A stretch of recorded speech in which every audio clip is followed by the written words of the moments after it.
Hello, நல்லா இருக்கும். அப்படியே கொஞ்சம் குறைச்சு இந்த ரெண்டாவது மைக் இது. ஹலோ ஹலோ, நல்லா இருக்கும். கங்கையாறு சிவனாறு தலையில் வைத்தாரு, அவர் பிள்ளையாறு முருகனாறு கொண்ட முகமாறு, முல்லை பெரியாறு பாலாறு காவிரியாறு அதுதான் இப்பொழுது நீராறு, என்னை பெற்றாறு போல் இங்கு உற்றாறு, நடுவனாறு ஆண்களை பற்றி பேசுமாறு பணித்தாரு, மற்றாறு போல் இந்த சிற்றாரும் வற்றாராகாமல் வரலாறு படைக்க சின்ன வத்தனாபுரம் மக்களே நீங்கள் எல்லாம் கைதட்டி ஆரம்பிக்குமாறு கேட்டு அப்படியே விட்டுருங்க. நல்லா இருக்கு. அற்புதமாக அகிலத்தின் அனைத்து நாடுகளிலும் அன்னை தமிழ் உணர்வை சின்னத்திரையில் வாயிலாக விதைத்து வருகிற வண்ணத்தமிழ் நாயகனாக சன் தொலைக்காட்சியில ஒரு நல்ல நாளிலே நம் இல்லங்களுக்கே வந்து அன்னை தமிழை அள்ளி வருகிற உமிழ்நீரும் தமிழ் நீராய் பருகுகிற நாடறிந்த நாவுக்கரசர் நாவலர் ஐயா அவர்களை வணங்கி, 2 அணிகளிலும் பேச இருக்கிற அறிஞர் பெருமக்களை வணங்கி, இந்த அற்புதமான நிகழ்ச்சியை ஏற்பாடு செய்திருக்கிற இந்த முன்னாள் மாணவ பேரவை சார்ந்த பெருமக்கள், தலைமை ஆசிரியர் அற்புதமாக பேசி அவர்களுக்கு அத்தனை பேருக்கும் என் மனப்பந்தலிலே புத்த மல்லிகை மலர்களை உங்கள் கரங்களுக்கு காணிக்கையாக்கி, நடுவுறவுல சொருப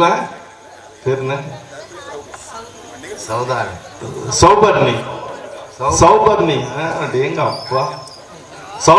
எனக்கு முன்னாடி பேசுறது குடிக்காரங்க, ஆண்கள்லாம் குடிக்கிறான், சாராய் கடைக்கு போறான் அப்படின்னு. உனக்கு தெரியாதுமா, உனக்கு தெரியாது. குடிக்கிறது ரொம்ப கஷ்டம். சரக்கு இல்லைன்னா சைட் டிஷ் இறங்கவே இறங்காது.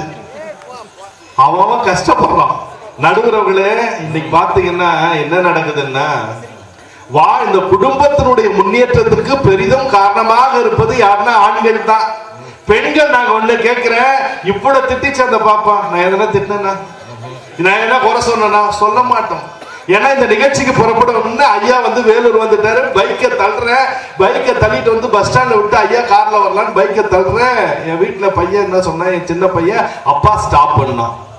என்னடாது ரொம்ப நாள் பொறுத்து இப்பதான் நிகழ்ச்சிக்கு போறேன், ஸ்டாப்புங்கிறேன், என்னடா அப்பா எனக்கு ஒரு நாய் வாங்கி தாங்க பாருங்க. எங்க எழுத்து வீட்டுக்காரன் ஒரு நாய் வாங்கிட்டாங்க, வெள்ளையா பொசு பொசுன்னு இருக்கமே, பொமோரியன் டாக் அது பேரு. அதை வாங்கிட்டா எனக்கு ஒண்ணு வாங்கி தாங்க பாருங்க. நான் வீட்டுல ரொம்ப அடக்கமா இருப்பேன். எங்க கத்துக்கணும்னு கேட்டீங்க, நடுவுரை என்கிட்ட தான் கத்துக்கணும். ரொம்ப அடக்கமா இருப்பேன். டே கண்ணு, நான் தான் இருக்கேன், எதுக்குடா நாயின்னு கேட்டேன். சமயக்கட்டுல இருந்து என் மனைவி சொல்றாரு, நல்ல நாயை கேட்கறான், வாங்கி கொடுங்க. ஏன் மரியாதை எங்க இருக்குது? நடுவர் அவர்களே, ஒருத்தனை 15 வருஷமா தேண்டுகிறேன். நடுவர் அவர்களேன்றதை நிறுத்தி சொல்லு. மரியாதை எங்க இருக்குது? நடுவர் அவர்களே எனக்கு இல்லைன்னு நினைச்சிட போறாங்க. 15 வருஷமா ஒருத்தனை தேண்டுகிறேன். எனக்கு கல்யாணத்துக்கு பொண்ணு பார்த்து கல்யாணம் பண்ணி வச்சேன், புரோக்கரான தேண்டுகிறேங்க. என்ன சொல்றான்?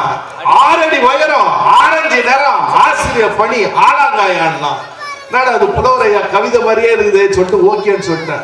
அந்த படுபாவி 3 அடி அகலன்னு சொல்லாமே போயிட்டாங்க. 3 அடி அகலன்னு சொல்லாமே போயிட்டா, இருந்தாலும் வாழ்க்கையை நடத்துகிறோம் என்று சொன்னால் ஆண்களை போல ஒரு தியாகி யாருமே பார்க்க முடியாதுங்க.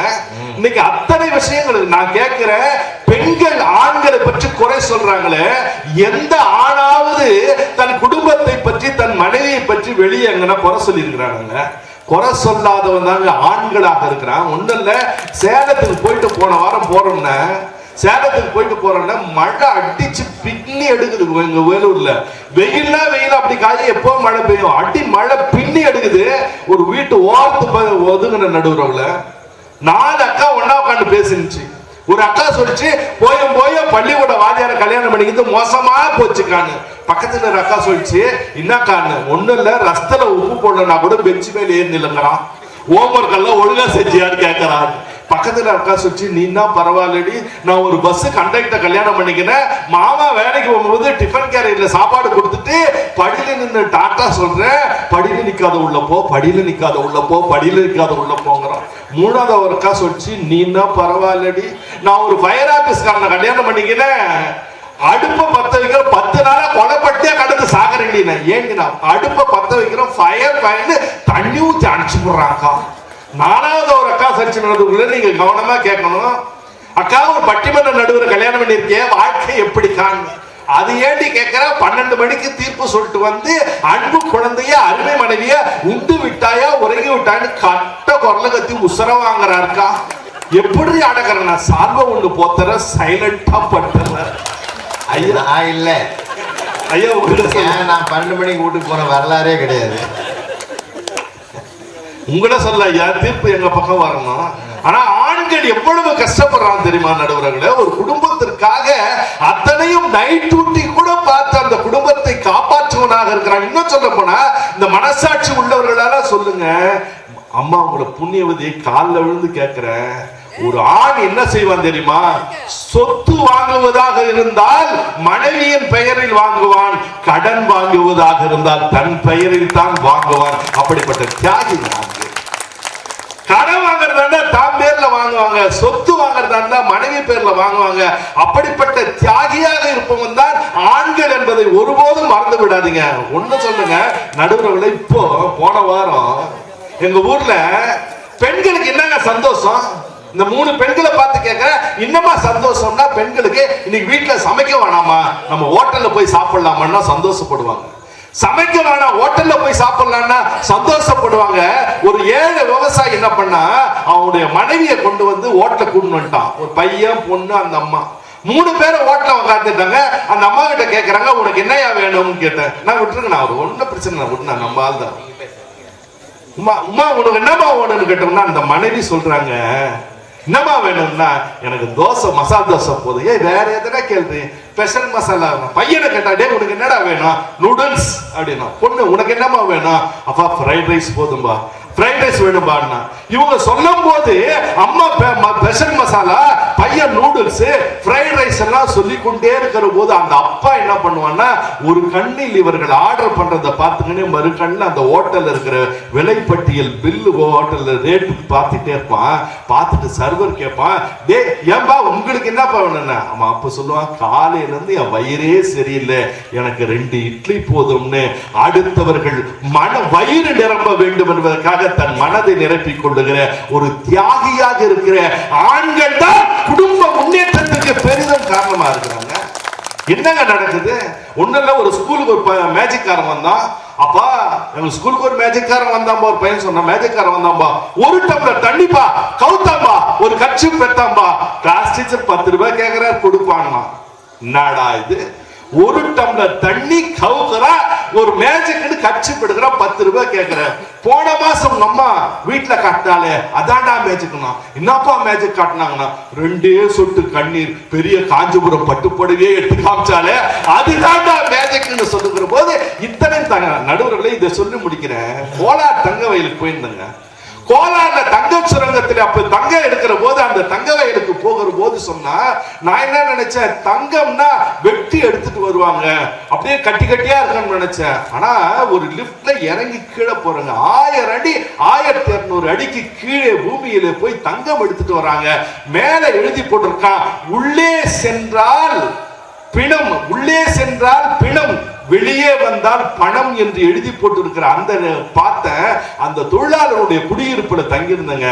அவங்கள அந்த வீட்டு பெண்களுக்கு கொஞ்சம் தாங்க நகை போட்டிருக்காங்க. ஏங்க தங்க சுரங்கத்திலேயே வேலை செய்றீங்களே, உங்களுக்கு ஏதாச்சும் பிரச்சனை இருக்காது, ஜாலியா இருப்பீங்களா? இல்ல சார். அங்க விசாரித்து பார்த்ததுல சொன்னா, ஒரு அப்பா பொண்ணுக்கு நிச்சயதார்த்தம் பண்ணிட்டு இருப்பான், கல்யாணத்துக்கு சீட் எடுக்க போவான், சீட் அதிகமா தள்ளு போயிடும். ஆனா அந்த பணத்தை எடுக்க முடியலன்றதுக்காக அங்க எழுதி போட்டிருக்கான், ஒருவனுடைய கால் உள்ளே மாட்டிக்கொண்டால் தங்க சுரங்கத்தில் 2 லட்சம் ரூபாய் தருவான், கை மாட்டிக்கொண்டால் 1 லட்சம் ரூபாய் தருவான்.